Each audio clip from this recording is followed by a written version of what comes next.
মুশফিকুর রহিম কি কাজটা ঠিক করলেন? গোটা বাংলাদেশকে তিনি আসলে টেনশনে রাখলেন। এর চেয়ে নাটকীয় আর কি হতে পারে? শততম টেস্ট ম্যাচ খেলতে নেমেছেন আয়ারল্যান্ডের বিপক্ষে এবং প্রথম দিন শেষে তিনি অপরাজিত রয়েছেন ৯৯ রানে। অর্থাৎ এখন পুরো বাংলাদেশকে অপেক্ষা করতে হবে আগামী কালের জন্য। অনেকেই বলছেন যে আজকে চাঁদ রাত এবং কালকে ঈদ, অর্থাৎ মুশফিকুর রহিম কালকে সেঞ্চুরিটা করে ফেলবেন এবং মুশফিকের সামনে কিন্তু ইতিহাস রচনার সুযোগ। শততম টেস্টে সেঞ্চুরি করার বিরল কীর্তি গড়ার একটা সুযোগ কিন্তু তার সামনে এবং ইতিহাসের ১২তম প্লেয়ার হিসেবে তিনি হয়তো সেই মাইল ফলক অর্জন করবেন, সেটাই আসলে আমরা সবাই প্রত্যাশা করছি। আয়ারল্যান্ডের বিপক্ষে বাংলাদেশের যে সেকেন্ড টেস্ট ম্যাচ, সেটার তাৎপর্য মূলত মুশফিকের কারণেই। শততম টেস্ট ম্যাচ খেলছেন বাংলাদেশের একজন ক্রিকেটার, ১০০তম টেস্ট ম্যাচ খেলছেন, এটাই তো আসলে বিশাল ব্যাপার। এবং নিশ্চিতভাবে কাউকে যদি জিজ্ঞেস করা হতো যে বাংলাদেশের পক্ষে ১০০তম টেস্ট কে খেলবেন, সবাই এক বাক্যে বলে দিত মুশফিকুর রহিম। এবং শততম টেস্টে সেঞ্চুরি করা সম্ভব কার পক্ষে? সবাই একটা নামই নেবে, মুশফিকুর রহিম। এবং কি ডেডিকেশনে তিনি ব্যাট করলেন তার শততম টেস্ট ম্যাচে, আনবিলিভেবল, অবিশ্বাস্য।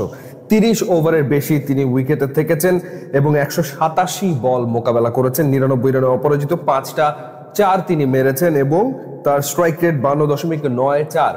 অর্থাৎ এক মুহূর্তের জন্য বিচলিত হননি, একেবারে টেস্ট টেম্পারমেন্ট তিনি দেখাচ্ছেন তার শততম টেস্টেও। বাংলাদেশ দিন শেষ করেছে ২৯২, ৪ উইকেট হারিয়ে। এবং আরও একটা ঘটনা ঘটে গেছে, সেটা হলো যে লিটন কুমার দাস তিনিও একটা ছোট্ট মাইলফলক অর্জন করেছেন।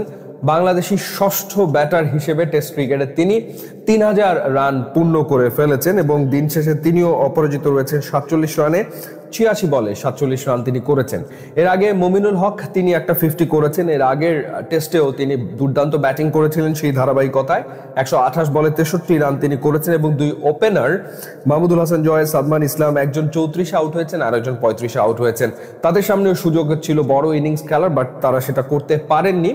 এবং মূলত দিনটা মুশফিকুর রহিমের, ম্যাচটা মুশফিকের এবং মুশফিক ইতিহাসের সামনে দাঁড়িয়ে আছে। এটাই হলো গিয়ে আসলে বাস্তবতা। তো মুশফিকের জন্য ডেফিনেটলি আমাদের সবার পক্ষ থেকে তো শুভকামনা আসলে থাকবেই। এবং তার সামনে আরও একটা মাইলস্টোন যেটা, সেটা হচ্ছে যে বাংলাদেশের পক্ষে সর্বোচ্চ টেস্ট সেঞ্চুরি, যেটা মুমিনুলের কাছে রয়েছে। ১৩টা সেঞ্চুরি মুমিনুল হক হাঁকিয়েছেন এবং এই শততম টেস্টে যদি মুশফিক সেঞ্চুরিটা পেয়ে যান, তাহলে তারও টেস্ট ক্রিকেটে সেঞ্চুরির সংখ্যা আমার মনে হয় যে ১৩ তো হয়ে যাবে। আর একটা রান মাত্র দরকার। নার্ভাস 99-এ মুশফিক আউট হবেন না, সেটাই আমাদের প্রত্যাশা।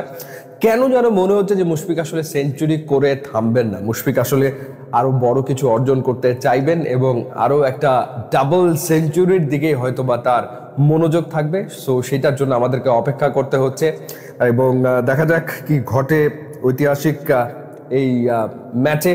মুশফিকের ঐতিহাসিক ম্যাচ মিরপুরে তিনি আরো একটা অনবদ্য কীর্তি করতে পারেন কিনা, সেটাই আসলে আমরা সবাই